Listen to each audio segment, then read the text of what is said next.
এই ঠান্ডা কি আমাকেই যত রাজ্যে জুবুথুবু করে দিয়েছে নাকি তোমাদেরও করেছে? সত্যি বলতে কি, ভোর ৫টার সময় দেখো প্রত্যেকদিন উঠতে হয়, বড়মশাই আর ছেলে স্কুল যাওয়ার জন্য। ওরা যাবে, তার জন্য রান্না করে দিতে হয়। তারপরে এই যে বিছানায় বসি কমফোর্টারটা নিয়ে, আর উঠতে ইচ্ছা করে না। কিন্তু এই যে রেগুলারিটি মেনটেন করার জন্য ভিডিও তো দিতেই হবে রান্নার। তাই জন্য ভাবছিলাম কি করি আজকে। তাই ভাবলাম আজকে বোনলেস কিছু চিকেন আছে, সেগুলো দিয়ে শীতকাল যখন একটু ইউনিক টাইপের কিছু বাটাবুটি করি। শীতকালে এই রকম বাটাবুটি খেতে না দারুণ লাগে। বোনলেস চিকেন দিয়ে আজকে একটু অন্যরকম বাটাবুটি করব। শীতকালে জমে ক্ষীর হয়ে যাবে। তো চলো আমার রান্নাঘরে এবং দেখো কেমন করে আমি রান্নাটা কমপ্লিট করি। তো চলো আমার রান্নাঘরে। যে কোনো বাটাবুটি বা ভর্তা বলো, একটু সর্ষের তেল ছাড়া কিন্তু ভালো লাগে না। তার জন্য কড়াইতে সর্ষের তেল দিয়ে নিয়েছি আর কিছু কাঁচা লঙ্কা নিয়ে নিলাম।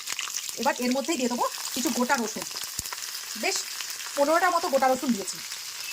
এবার এটা সুন্দর করে ভেজে নেবো।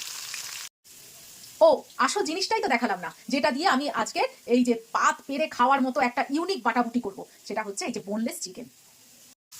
শুকনো লঙ্কা, কাঁচা লঙ্কা, রসুন সুন্দর করে ভাজা হয়ে গেছে, দেখো লাল লাল হয়ে গেছে, পুরো কালার ওদের চেঞ্জ হয়ে গেছে। এবার এটাকে মিক্সিং জারে তুলে নেবো।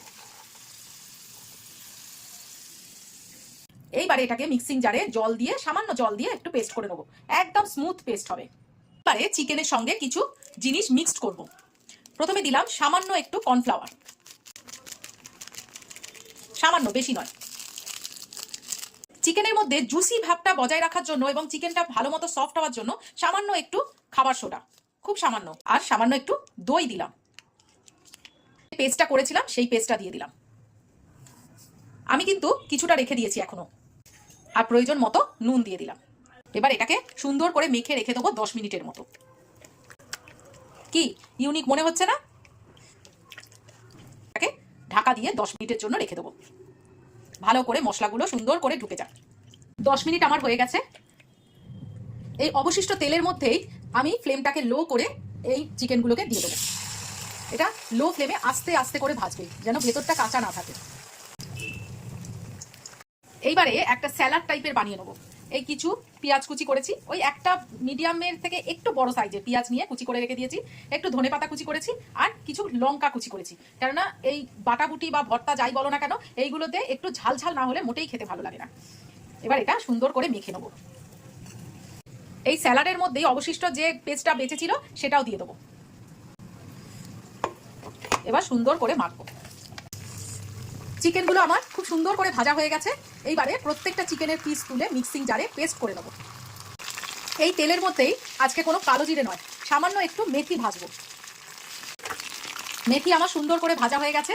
এইবারে কিছুটা তেল সমেত মেথিটাকে এই স্যালাডের মধ্যে দিয়ে দেবো। দেখো সুন্দর করে পেস্ট করে নিয়েছি।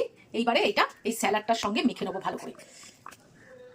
ও লাগছে কি দেখো, আপনা হাত জগন্নাথ, সেই জন্যই ওই চামচ দিয়ে স্টাইল করে মাখতে পারবো না।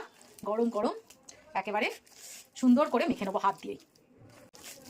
এই জিনিসটা এরকম মেখেই কিন্তু এমনি খাওয়া যায়, কিন্তু এই যে হালকা একটা জলীয় ভাব আছে না, পেঁয়াজ থেকে রস বেরিয়েছে, তারপরে ধনেপাতা ধুয়েছি, তার জলটা বেরিয়েছে, সেই জন্য আমি একটুখানি এটা মেখে মুখে তেলের মধ্যে একটু হালকা করে নেড়ে জলটা শুকিয়ে নেবো।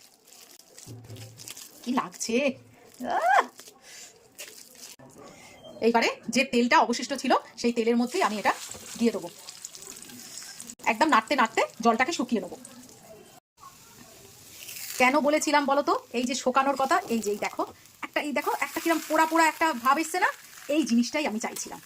এটা না দারুণ খেতে হয়, ওই জন্য বললাম যে একটুখানি যদি তেলের মধ্যে একটু জলটাকে শুকিয়ে নেওয়া হয়, তাহলে এই যে পোড়া ভাবটা পুরো চলে আসবে আর দারুণ খেতে লাগবে। খুব বেশি পোড়া নয়, জাস্ট একটা কালার ধরবে।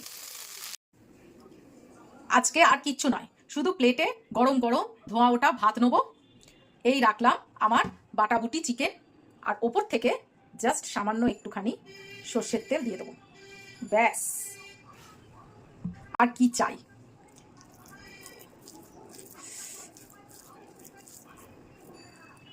এই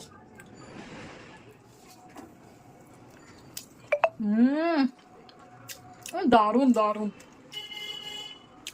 আমি একবার রিকোয়েস্ট করব, প্লিজ এটা একটু বাড়িতে করে খাও, দেখো কেমন লাগে, তারপরে আমাকে জানিও। তো টাটা।